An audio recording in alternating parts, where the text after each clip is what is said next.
Bonjour, je suis Olivier Weiss de Renault Trucks. Vincent Houlière, Senior Manager chez Bearing Point. Et nous avons tous les deux travaillé sur le retour du SNOP dans la squad Digital Lab.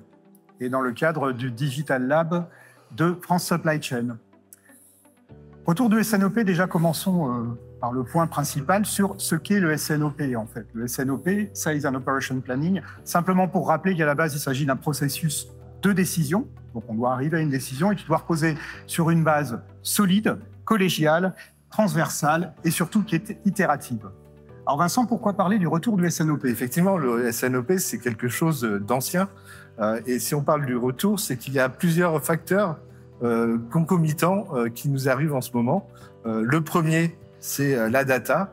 Aujourd'hui, on peut gérer beaucoup de data, des volumes importants et très rapidement, parce qu'il y a une rupture technologique avec des nouveaux outils qui permettent de faire ces travaux sur la donnée pour alimenter le processus SNOP et ses simulations.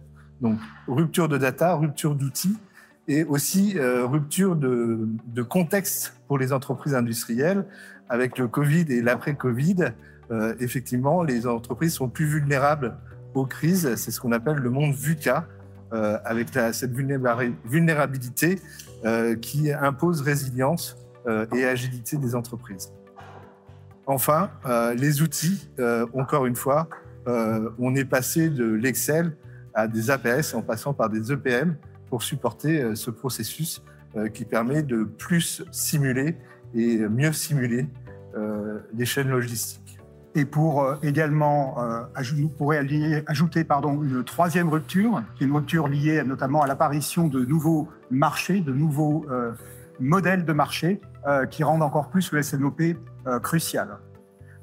Pour conclure, rappelons donc que le processus de SNOP est avant tout un processus qui existe certes depuis longtemps, mais on va insister sur sa nature profondément collégiale qui implique l'ensemble des acteurs de l'entreprise et au final arriver à une décision qu'il faudra bien évidemment communiquer. Donc collégialité et communication sont également deux piliers qu'il convient de rappeler.